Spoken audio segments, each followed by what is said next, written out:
মূলত গল্পটির কোনো নাম নেই, তাই আমি গল্পটির নাম দিয়েছি দূর থেকে চাওয়া।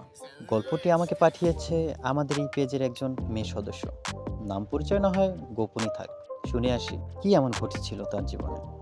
আমি যখন ক্লাস 3-তে পড়ি, তখন থেকে একটা ছেলেকে ভালো লাগতো। বলতে পারো এই বয়সে ভালো লাগাটা স্বাভাবিক। আমিও ভেবেছিলাম, কিন্তু কে জানে ওই ছেলেটি প্রথম ভালোবাসা হবে আমার। আমার মন তাকে ভালোবাসা হিসেবে গ্রহণ করবে। সে আমায় ভালোবাসার মতো পবিত্র জিনিসের সাথে পরিচয় করিয়ে দেয়।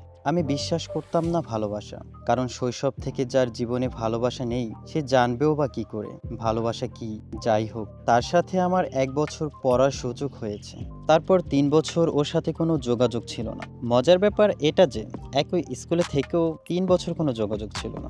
একদিন হঠাৎ নবম শ্রেণীর লাস্ট পরীক্ষায় তাকে দেখলাম, কিন্তু কথা বলার সাহস পাইনি। দশম শ্রেণীর টেস্ট পরীক্ষায় তার সাথে কথা বলার মতো দুঃসাহস দেখায় আমার মন। তার সাথে কথা বলাটাও ছিল আমার জন্য চ্যালেঞ্জ। হঠাৎ করেই তার হোয়াটসঅ্যাপ নাম্বারটা চেয়ে বসলাম। তার কিছুদিন পর আমি হোয়াটসঅ্যাপ খুলে তাকে নক দিই। কথা হয়েছিল মেসেজে। বেশ ভালোই ছিল মুহূর্তগুলো। স্কুলের টিফিন টাইমে তাকে লুকিয়ে অজু করতে দেখা, নামাজে যেতে দেখা ছিল আমার প্রতিদিনের অভ্যাস। স্কুল ছুটির পর তাকে বের হতে দেখব বলে একটু দেরি করে নামতাম। এটি ঠিক আমার প্রতিদিনের অভ্যাস ছিল না, তবে প্রায় করতাম এরকম, কারণ আমার গাড়ি ছিল। আঙ্কেল চলে আসতো, তাই ইচ্ছে থাকা সত্ত্বেও তাড়াতাড়ি নামতে হতো। আর গাড়িতে বসে তাকে দেখার জন্য দোয়া করতাম। মাঝে মাঝে কিছু মুহূর্তের জন্য দেখা মিলতো, আবার কোনোদিন মিলতোও না। একদিন আমি যখন গাড়িতে ছিলাম তখন মসজিদের সামনে কিছু মুহূর্তের দেখা হয়েছিল। তখন সে আমাকে চোখ মারে, যা আমাকে অনেক আনন্দ এবং হাসিয়েছিল। আমি যে তাকে ভালোবাসি সে জানতো, কিন্তু আমি মনে করতাম জানতো না।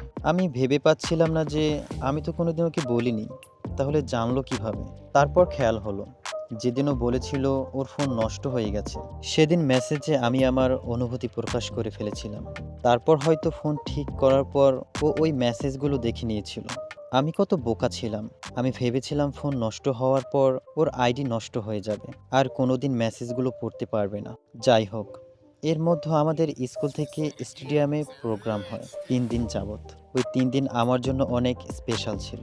প্রথম দিন যদিও তেমন কিছু ঘটেনি, তবে দ্বিতীয় দিন ওর গায়ে আইসক্রিম ছুঁড়ে ফেলার জন্য তাড়ানো এবং ওকে মারা বেশ সুন্দর ছিল। আর খাবার চাইলে ওকে দিয়ে চলে আসা, সেটাও পাগলামি ছাড়া কিছুই না। তারপর ও খাবার ফেলেছিল কিনা, কাউকে দিয়েছিল কিনা, নিজে খেয়েছিল কিনা জিজ্ঞেস করা হয়নি আজও। তারপর তৃতীয় দিন কোকাকোলা নিয়ে তার সাথে হালকা মারামারি, বেশ হাস্যকর ছিল। তাছাড়া আরও ঘটনা আছে। এত কম সময়ে অনেক কিছুই ঘটে গিয়েছিল, যা আমার স্মৃতি হয়ে আছে। ওর হয়তো কিছু মনে নেই বা গুরুত্বও নেই এইসব ঘটনার, কোনো ব্যাপার না। আমি তাতে কিছু মনে করিনি। একদিন এসএসসি পরীক্ষার পর হঠাৎ তার সাথে কথা বলার সুযোগ হয়। একদিন কম্পিউটারে ভর্তি হওয়ার জন্য গিয়েছিলাম, তখন তার সাথে কথা বলার সুযোগ হয়। কিন্তু ভাগ্যর কি পরিহাস, তারপর থেকে আমি নিজেই দূরে চলে এসেছি। কারণ সেদিন রাতে আমাদের অনেক কথা হয়েছিল। সেদিন রাতে জানতে পারলাম তার জীবনেও কেউ ছিল। সে সেই গল্পই বলেছিল আমায়। যদিও শুনতে আমার খুব খারাপ ও কষ্ট লেগেছিল, তাও তাকে বুঝতে দেইনি। তাছাড়া সেদিন সে আমার কাছ থেকেও অনেক কথা বার করার চেষ্টা করেছিল, কিন্তু আমি প্রথমে বলতে চাচ্ছিলাম না। তারপর তার জোরাজুরির পর বলেছিলাম। সে আগেও জানতো আমি তাকে ভালোবাসি। যখন বলতে চাচ্ছিলাম তখন সে নিজেই বলে। তখন আমি অবাক হই। তারপর কি করার, স্বীকার করে নিলাম। সে আমায় বলেছিল সে কখনোই আমাকে তার লাইফ পার্টনার করতে পারবে না, তবে বেস্ট ফ্রেন্ড হিসেবে যখন হেল্প চাইবো তখন হেল্প করবে। সে আরও বলেছিল আমি শারীরিকভাবে প্রতিবন্ধী, আর সে অন্য কাউকে আজও ভালোবাসে, যার কারণে সে কখনো আমাকে ভালোবাসতে পারবে না।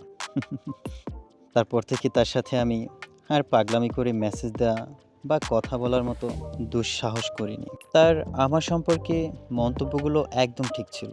সবাই আমায় বলেছিল, ওর কাছ থেকে শোনা বাকি ছিল, সেটাও শুনে ফেললাম। সে রাত যে কতটা কষ্টদায়ক ছিল সেদিন আমার জন্য। এখন সৃষ্টিকর্তার কাছে একটাই প্রার্থনা করি, সে যেন সব সময় ভালো থাকে এবং সকল বিজয় ও সুখ যেন তার হয়। সে যেন তার পছন্দের মানুষকে পায়, তাদের মাঝের সকল ভুল বুঝাবুঝি মিটে যাক। আমিন। সে তো আমার কাছে চাঁদের মতো। দূর থেকে ভালোবেসেছিলাম, এখনো ভালোবাসবো, আর ভবিষ্যতেও ভালোবাসবো। তাকে ছোঁয়ার চেষ্টা করব না। ভালো থাকুক সে। আমি সর্বশেষ বলতে চাই, আই উইল প্রুভ মাইসেলফ, ইনশাআল্লাহ।